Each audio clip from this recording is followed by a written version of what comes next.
श्री अखिलेश यादव जी।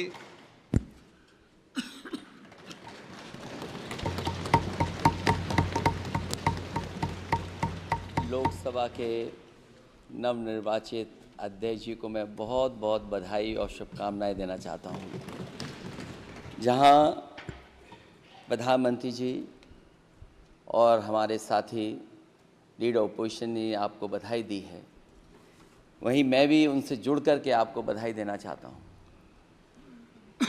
आप इस सदन के स्पीकर दोबारा चुने गए हैं। आपके पास 5 साल का जहां अनुभव रहा है, वहीं आपके पुराने और नए सदन का भी आपको अनुभव रहा है। मैं अपनी तरफ से, अपने साथ के सभी सदस्यों की तरफ से बहुत बहुत बधाई और शुभकामनाएं देता हूं। जिस पद पर आप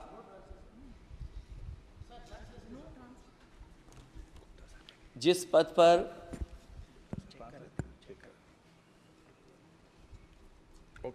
पद पर आप बैठे हैं,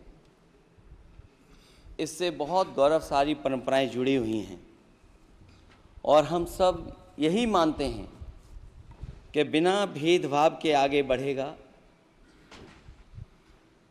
और लोकसभा के अध्यक्ष के रूप में आप हर सांसद और हर दल को बराबरी का मौका और सम्मान देंगे। निष्पक्षता इस महान पद की महान जिम्मेदारी है। आप लोकतांत्रिक न्याय के मुख्य न्यायाधीश की तरह बैठे हैं। हम सबकी आपसे अपेक्षा है कि किसी भी जनप्रतिनिधि की आवाज़ दबाई न जाए और ना ही निष्कासन जैसी कार्रवाई दोबारा सदन की गरिमा को ठेस पहुंचाएं।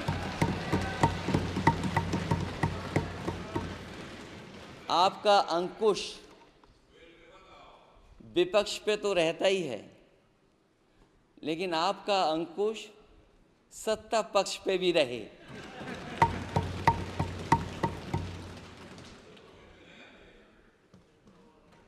अध्यक्ष महोदय, आपके इशारे पर सदन चले, इसका उल्टा ना हो।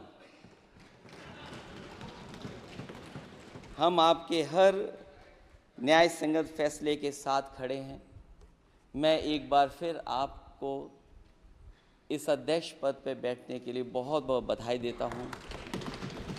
मैं सदन में पहली बार आया हूं, ये नए सदन में।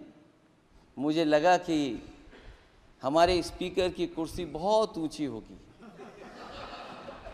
क्योंकि मैं जिस सदन को छोड़ के आया हूं, अध्यक्ष जी, उसकी कुर्सी बहुत ऊंची है। उस समय भी मैं अध्यक्ष जी किसको कहूं कि ये कुर्सी और ऊंची हो जाए। जहां ये नया सदन है, वही मैं आपकी पीठ के पीछे देख रहा हूं, पत्थर तो सही लगे हैं, सब कुछ अच्छा लगा है, लेकिन कुछ दरार में मुझे कुछ सीमेंट अभी भी लगा दिखाई दे रहा है। अध्यक्ष महोदय, मुझे उम्मीद है कि आप जितना सत्ता पक्ष का सम्मान करेंगे, उतना ही विपक्ष का सम्मान कर करके हमें भी अपनी बात रखने का मौका देंगे। मैं आपको बधाई देता हूं, शुभकामनाएं देता हूं, हर तरीके के साथ आपके साथ हैं। बहुत धन्यवाद।